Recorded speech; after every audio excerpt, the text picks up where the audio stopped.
Hi guys, I'm Kesha. Welcome to my channel, to my bookland, and to our coffee times together. And since now it is hot summer in Germany, we're going to have one more guest in each and every one of our videos, and that is my air conditioning. So I apologize if it gets too loud, but me filming in this small room with all the light on and stuff and no air conditioning, that would be the death of me. So I need to have the air conditioning running while I record. I hope you understand, and yeah, let's get started with today's video. It's coffee time! So I love to see tags because you get so many different answers to the questions, and some of the questions are so original, and I love when people tag me, but I am so bad at uploading tags really fast because I always have kind of like a backlog of videos that I need to upload first. So I decided today it's time to do a book tag, and that is the no disclaimer book tag. And I was tagged by Jamie from Jamie Reads, this lovely human being. I'm gonna leave a link to her channel down below, as well as the link to the creator of this tag.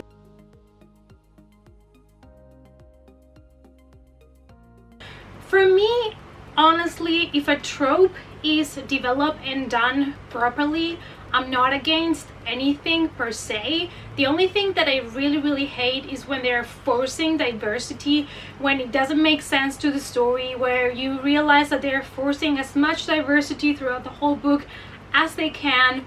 That can sometimes really annoy me. Another thing that, if done incorrectly, it's annoying, are love triangles, because there's always somebody cheating on somebody, and it's like, can we please have, if we need love stories but not with cheating all the time, that would be great, thanks. And also, I don't love stories that have disappearing parents that don't exist, because it kind of reminds me that it's a book, you know, that it's a story, that it's not real, because it's not realistic that you're reading a book about teenagers or kids and the parents are nowhere to be seen, especially when the kid or the teenager is going through some hardship. You expect the parents to be there, right? And also, like, insta love, it probably will fail for me. I'm not a fan of insta love. And one of the things that I had recently in a book is that they forced romance into the book. It was 100% not necessary, and I was really excited about this book, and that kind of pissed me off. I was reading 5 Midnights, which is a horror YA book inspired by Puerto Rican culture and the myth of El Cuco, and I was super excited to read it because, you know, it was something a bit different. It was a YA horror but inspired in some Hispanic culture, and I was all for it. But and the story was actually pretty okay, you know, something standard. It was nothing extraordinary, but then suddenly they just had to throw romance in there. It was so not necessary. It doesn't add anything to the story. We could have finished the book without that. And yeah, that's something that I'm like, why though?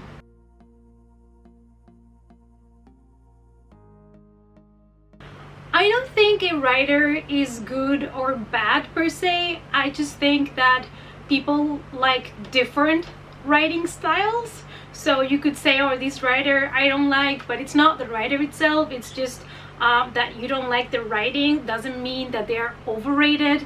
I did think that, and everybody's gonna hate me now, but I did think that the Twilight series was very simple written. It had nothing special. I understand that people got hooked, but I do think they were really overhyped. I don't think that Stephanie Meyer has any special fantastic writing style or anything to make it that amazing. But like I've said in other videos, I understand the hype in a way, but I did think that the series was a little bit overhyped in a way. But you know, it's a personal choice, it's a taste, so you cannot really say, oh, this author is really bad.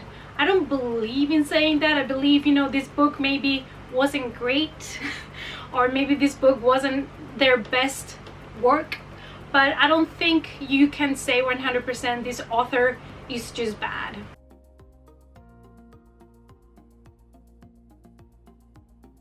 That would have to be me Earl and the Dying Girl by Jesse Andrews.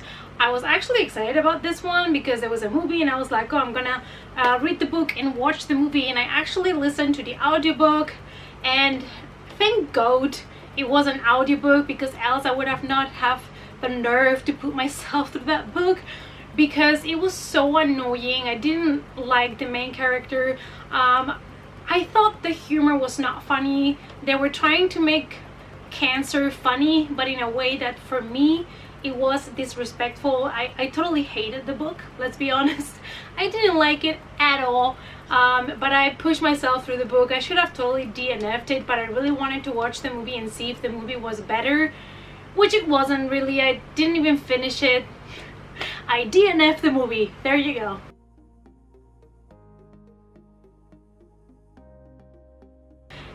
For this one, I'm going to pick a book trilogy, and that is The Hunger Games, because the first book was amazing, the second one was super amazing, the third one started real great, but when we got to the end of the book, like when you're expecting this final battle and there's the villain there and you're expecting this, you know, like takedown, it just fell flat.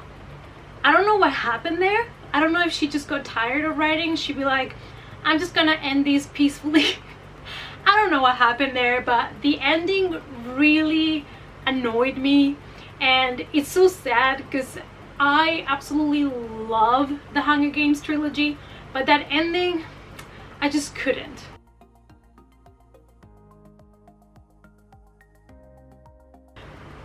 Of course, I could mention some characters from Harry Potter, because some deaths there really made me sad. I even know somebody that cried when, spoiler alert, Dumbledore died in the books. But I mean, I didn't end up crying, but definitely I was very touched, especially when, spoiler alert, one of the twins was killed at the very end of the series. But if I have to choose something different from Harry Potter, I would say the main characters from They Both Die at the End by Adam Silvera.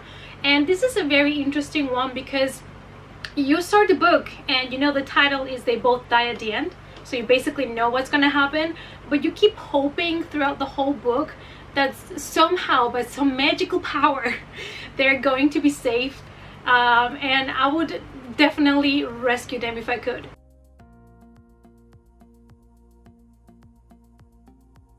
So if we say things as a reader that I don't like, in general, when I'm reading myself, I don't like to be interrupted all the time when I'm reading. You know, when you're somebody in a room and they keep talking to you, like, excuse me, I'm reading a book. Like, I know some people don't mind, but I do.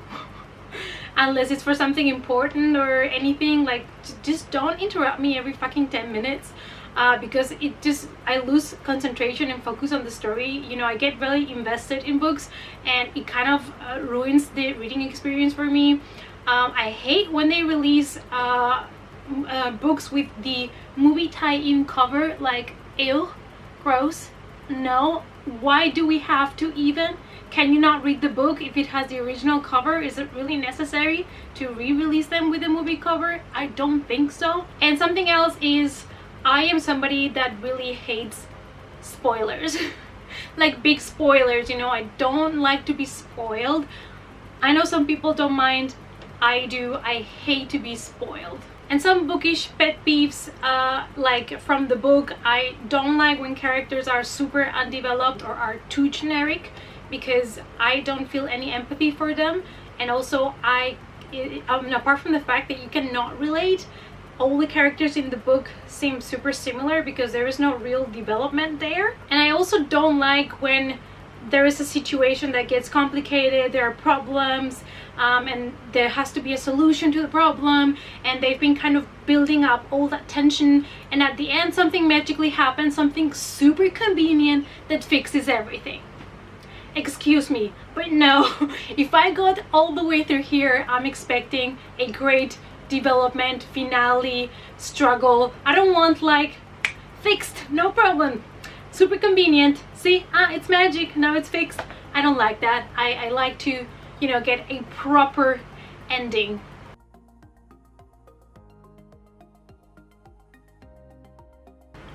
I read a couple of books this year that I really love that I haven't seen in too many booktubers videos, so I would like to mention them. I have You Ask for Perfect from Laura Silverman, a fantastic diverse story of a gay character that is also Jewish, and it feels super relatable and I recommend it to anybody.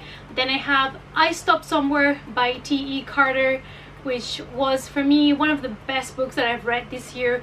It's really heartbreaking, so go into it knowing that it includes rape and physical assault. Then we have Draw the Line by Laurent Linn, and I recently read this book and I have not seen it much on the booktube community, and I really want to push it to people out there, you know, so that they get the chance to experience the book, because I really did enjoy it. It is about this gay teenager and he goes to high school in Texas, and being gay, it's really not accepted, so there is homophobia in this book, so you know when you go into it, and there is also some physical violence. So our main character is kind of in the closet, and his way of, you know, putting his feelings somewhere is to, he created these comics with a superhero that is supposed to be his alter ego, and that is how he kind of copes with this and with his feelings and being gay. And in the book you get also pages of the comic, which I think was phenomenal. So if you're interested in this kind of stories, definitely recommend you to pick this one up.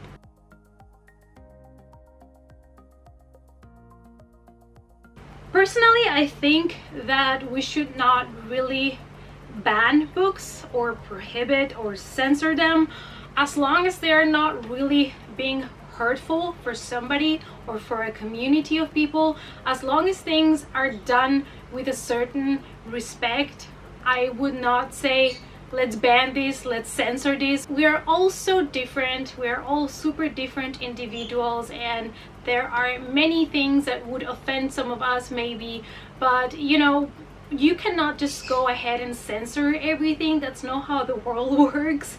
So I think it's important, if a book, you know, has big topics like rape or things like that that can trigger somebody, I think it's important that it is addressed in the book, somewhere in the synopsis or somewhere in a warning, so that people know before they go into the book. But I don't really believe per se on banning or censoring books unless they're really damaging. And now is the part where I get to tag people. So I'm gonna tag some of you peeps in the description box down below, and I will also let you know when I upload this video on Twitter. I'll tag all of you that I would like to make this video. I'm gonna have to check who has not done it yet, because it's been out for a while, so I'll have to see the ones that have not done it yet and go ahead and tag you. So these were all the questions, you guys. I hope that you enjoyed my answers. Let me know down below what you thought about the things that I have mentioned in this video, and what are your opinions as well.